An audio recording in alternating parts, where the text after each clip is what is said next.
역대상 3장과 4장도 역대상 1장 이전과 같이 계속해서 족보가 기록이 되어 있는데요. 3장은 다윗의 족보를 중심으로 기록이 되어 있고 4장은 유다 자손과 그 외의 다른 족보들이 또 기록이 되어 있습니다. 이 다윗의 자손 족보는 이스라엘의 존속과 회복을 상징적으로 표현하는 것입니다. 그냥 아무 의미 없이 다윗의 족보를 기록해 놓은 것이 아니라 바벨론 포로 귀환 이후에 나라도 없고 다윗 왕조도 없고 또 나라는 너무나도 심각하게 쇠락해 있고 그런 상황이잖아요. 그런 상황 가운데서도 이 다윗의 족보를 기록함을 통해서 이스라엘이 존속되고 다시 회복될 것을 상징적으로 기록해 놓은 것이라는 것입니다. 이 배경에는 하나님이 다윗에게 약속하신 이 견고한 후손과 영원한 왕국이 있습니다. 다윗으로부터 포로에서 귀환한 스룹바벨까지 약 20대가 기록되어 있고 스룹바벨 이후의 자손도 약 10대에 다다를 만큼 하나님은 여전히 다윗과 맺은 언약대로 그의 후손들을 지키고 보호하셨다는 것이죠. 이는 이후에 메시아로 오신 예수님의 족보로 이어지게 되는데 종말의 그를 통해서 바로 예수 그리스도를 통해서 완성될 영원한 하나님 나라를 바라보고 또 고대하게 만든다는 것이죠. 사무엘하 7장을 보면 하나님께서 다윗에게 주신 영원한 언약이 기록되어 있습니다. 제가 사무엘하 7장 12절, 13절, 16절만 읽어드리겠습니다. 내 소환이 차서 내 조상들과 함께 누울 때에 내가 내 몸에서 날 내 씨를 내 뒤에 세워 그의 나라를 견고하게 하리라. 그는 내 이름을 위하여 집을 건축할 것이요 나는 그의 나라 왕위를 영원히 견고하게 하리라. 내 집과 내 나라가 내 앞에서 영원히 보존되고 내 왕위가 영원히 견고하리라 하셨다 하라. 지금 계속해서 다윗에게 하나님이 주신 약속 중에 반복되는 말씀이 있는데 그의 나라를 견고하게 하리라. 그의 나라 왕위를 영원히 견고하게 하리라. 내 왕위가 영원히 견고하리라. 그러니까 그의 나라와 왕위가 영원히 견고하리라 라는 이 말씀은 단순히 이 육신의 혈통적인 다윗의 나라와 그 다윗의 왕위가 계속해서 영원히 견고할 것이다 라는 말씀이 아닙니다. 바로 다윗의 혈통을 통해서 오실 예수 그리스도께서 이루실 영원한 하나님의 나라가 있을 것이고 예수 그리스도의 왕위가 영원할 것이다 라는 메시아에 대한 약속의 말씀입니다. 그러니까 여러분, 이 말씀을 단순히 문자적으로 보면 지금 이스라엘 역사를 봐보세요.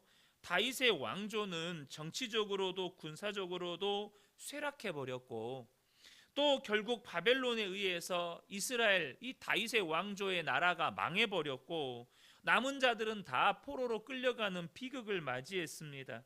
그럼에도 불구하고 이 역대기서의 저자가 다윗 왕조의 족보를 상세히 기록한 것은 하나님의 언약은 여전히 유효하고 또한 하나님께서 그 언약을 반드시 성취하실 거라는 것을 강조하기 위해서 이 족보를 기록해 놓았다는 거예요. 특별히 이 다윗 왕조의 족보, 계속해서 지금 이 족보가 기록되어져 있는데 이 족보는 두 가지 측면에서 우리에게 중요한 교훈을 줍니다. 첫 번째는 뭐냐 하면 우리가 주일 예배 그리고 어제 새벽에도 반복해서 나누었던 것처럼 우리가 이 땅을 살아갈 때에 하나님은 하나님의 뜻과 하나님의 약속을 반드시 성취하시는 신실하신 하나님이시라는 믿음을 가지고 살아가야 한다는 거예요. 그러니까 우리가 현실을 보면 물론 현실을 직시해야 합니다. 나라도 망했고 왕조도 없고 바벨론 포로에서 귀환한 숫자는 뭐 얼마 되지도 않고, 그러니까 현실은 진짜 망한 거예요. 그런데 저와 여러분이 현실을 붙잡고 살면 안 되고 하나님께서 우리에게 주신 그 신실하신 약속과 하나님은 그 약속을 신실하게 이루시는 하나님이시라는 그 사실을 믿는 믿음, 약속의 말씀과 그 하나님을 이루신 하나님께서는 그 약속을 이루신다는 그 믿음을 가지고 이 땅을 살아야 한다는 것입니다. 현실을 보고 살면 우리를 절망하게 하는 것들이 대부분입니다. 여러분 그렇지 않습니까? 현실을 보고 살면 여러분 사람은 우울할 수밖에 없어요. 낙심할 수밖에 없고 절망할 수밖에 없어요. 하나님의 약속을 붙잡고 그 약속을 이루시는 하나님을 신뢰하라는 것입니다. 이것을 저와 여러분이 붙들고 사셔야 돼요. 그런데 또 하나 우리에게 주는 중요한 교훈이 있습니다. 앞서 제가 사무엘하 7장에 나온 하나님께서 다윗과 맺은 그 영원한 언약에 대한 말씀을 잠깐 나누었었는데, 여러분 그것을 단순히 문자적으로만 이해하면 다윗의 왕조가 계속돼야 돼요. 근데 다윗 왕조 망했잖아요. 나라도 망했잖아요. 또 그 나라를 보니까 너무나도 쇠락해 있잖아요. 돌아온 포로들 보니까 너무너무 나라는 쇠락해 있잖아요.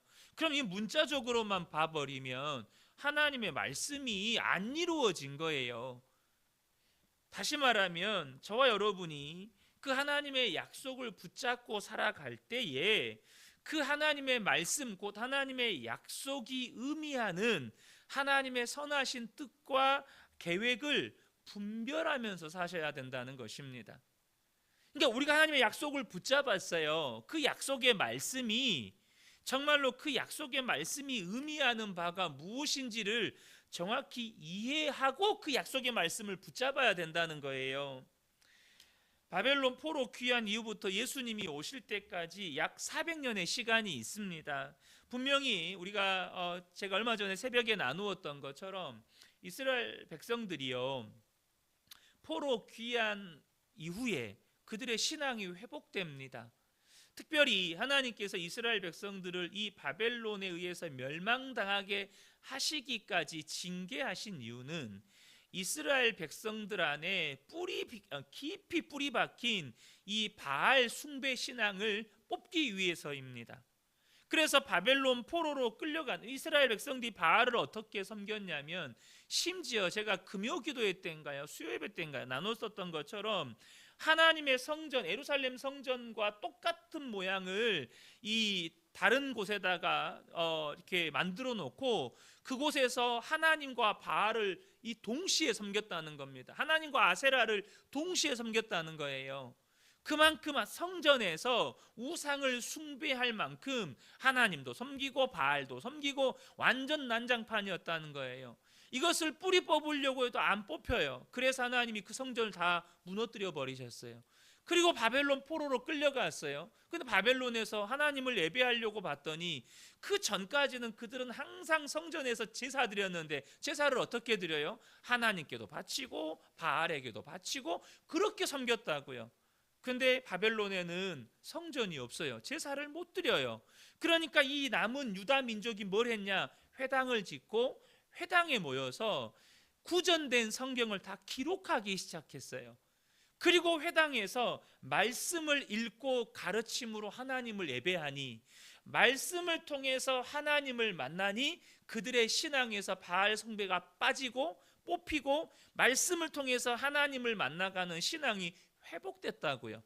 그래서 이렇게 이들이 바벨론 포로에서 귀환해서 회복된 신앙을 가졌는데, 우리가 지금 복음서 나누고 있잖아요. 마태복음 금요기도회 때 나누고 있잖아요.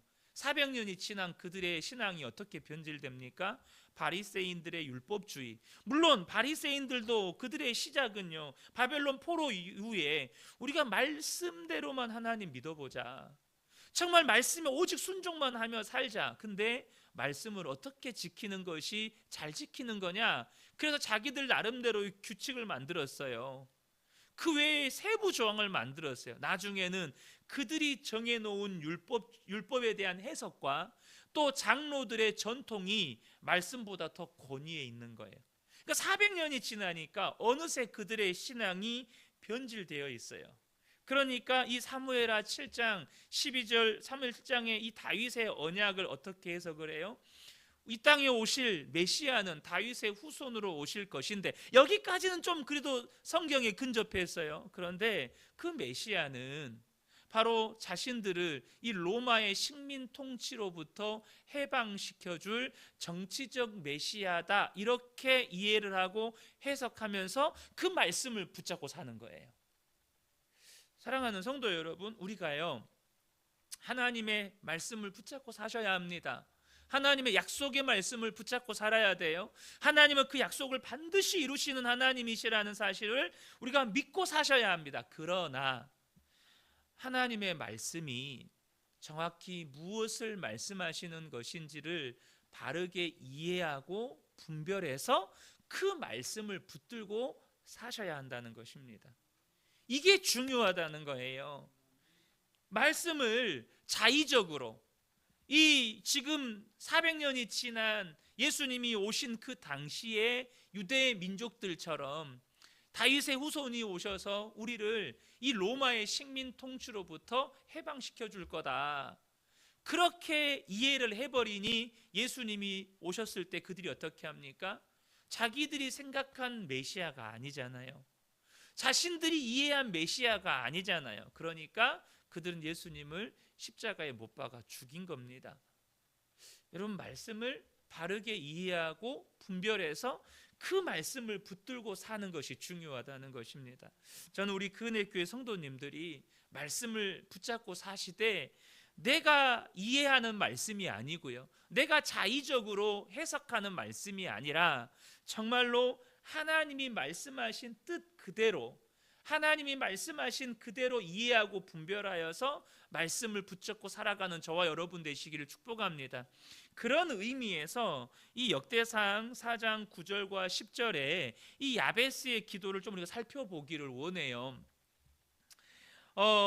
이 야베스, 갑자기 3장의 다윗의 족보, 4장의 유다의 족보가 쭉 나오다가 그 유다의 족보에 계속 인물만 언급하다가 한 인물에서 성경이 깊게 다루고 있는 것을 보게 되는데, 바로 그 인물이 야베스입니다. 9절과 10절을 제가 읽어드리겠습니다.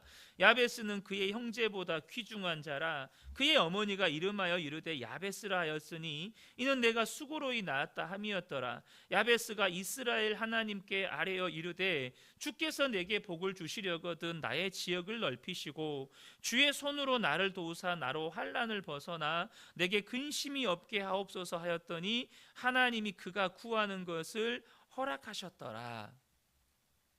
이 야베스의 기도는 너무나도 유명한 기도이고, 그러다 보니 많은 성도들이 야베스의 기도를 자신의 기도로 삼아서 하나님께 기도하기도 합니다. 그런데 저와 여러분이 이 야베스의 기도를 정말 바르게 이해하실 필요가 있어요. 사실 야베스가 누구의 아들인지 성경은 소개하고 있지를 않아요.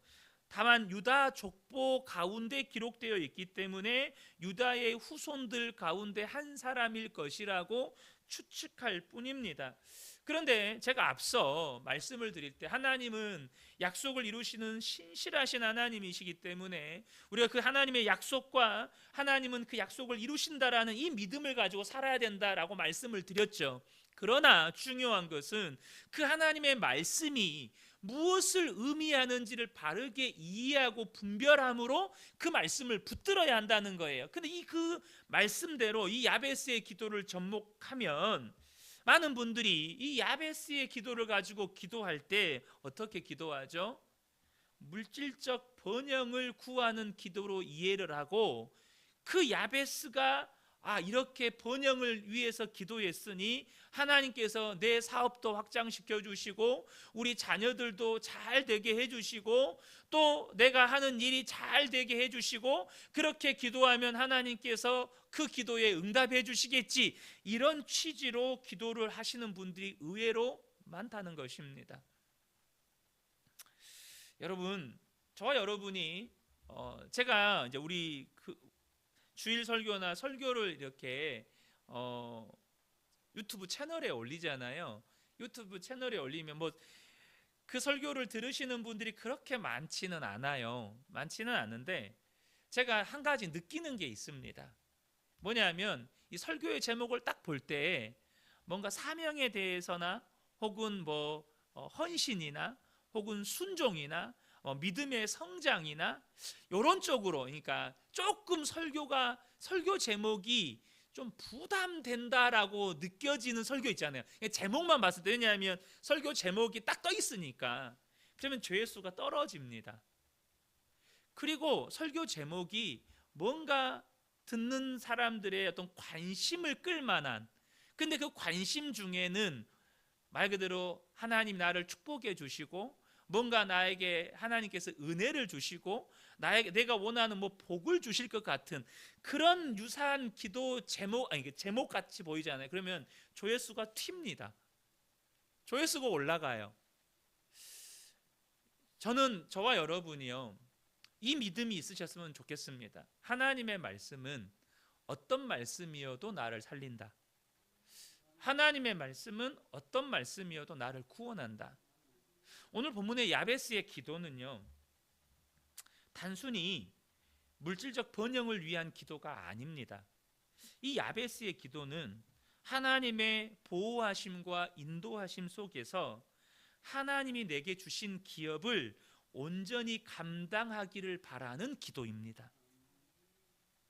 그것이 크든 적든지 간에 하나님께서 내게 주신 하나님께서 내게 주신 기업을 하나님의 보호하심과 인도하심 속에서 감당할 수 있게 해달라는 기도예요. 특별히 야베스의 기도가 어떤 기도를 했느냐도 중요하지만 그 야베스의 기도의 마지막에 따라오는 하나님이 그가 구하는 것을 허락하셨더라라는 것에 우리가 더 주목하셔야 돼요. 여러분, 하나님은 어떤 기도에 응답하십니까?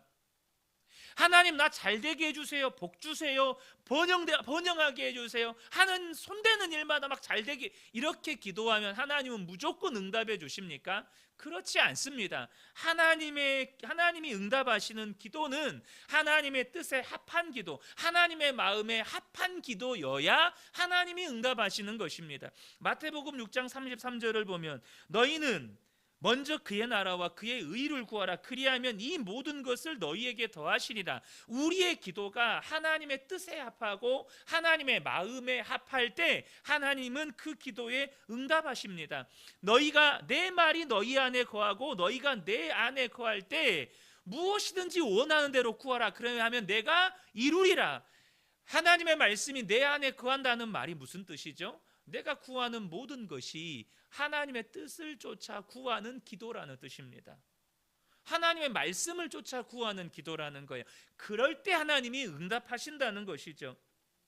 그러므로 저와 여러분이 이 야베스의 기도를 통해서 저와 여러분이 배우셔야 될 것이 뭐냐면, 우리가 기도할 때 우리의 기도가 하나님의 뜻과 하나님의 마음에 합한 기도여야 한다는 것입니다. 하나님의 보호하심과 하나님의 인도하심을 구하고 하나님께서 내게 무엇을 맡겨주셨든지 간에 그것이 크든지 적든지 간에 하나님의 보호하심과 인도하심 속에서 감당할 수 있게 도와주옵소서. 여러분, 가정을 바라보면 감당하기 벅찰 때 있잖아요. 그러지 않습니까? 우리 어머니들, 우리 아버지들 가정을 볼 때 감당하기 벅찰 때 있잖아요. 얼마나 버겁습니까? 그런데 하나님, 내가 이 가정을 하나님의 보호하심과 인도하심 속에서 감당하게 해주세요. 그럼 거기에 하나님의 축복이 있습니다. 하나님의 축복이 있어요. 또 하나 중요한 게 있는데, 그의 기도가 이스라엘 백성들이 가나안 땅 정착 과정 가운데 하나님의 인도하심을 받았다는 사실과, 이 역사적인 사실과 연관된 기도예요. 여러분, 누구나 번영을 꿈꾸죠. 그죠? 이스라엘 백성들이 가나안 땅에 정착할 때 그 가나안 족속들을 정복하면서 그들의 이 땅이 점점점 확장되어 가요. 그들이 분배받은 땅이 점점점 넓어져 갑니다. 왜냐하면 아직 다 정복하지 못한 땅이거든요. 처음에는 구석지 요것만 정복했어요. 그런데 하나님의 보호하심과 인도하심 속에서 점점점 지경이 넓어져 가요. 분배받은 땅 안에서.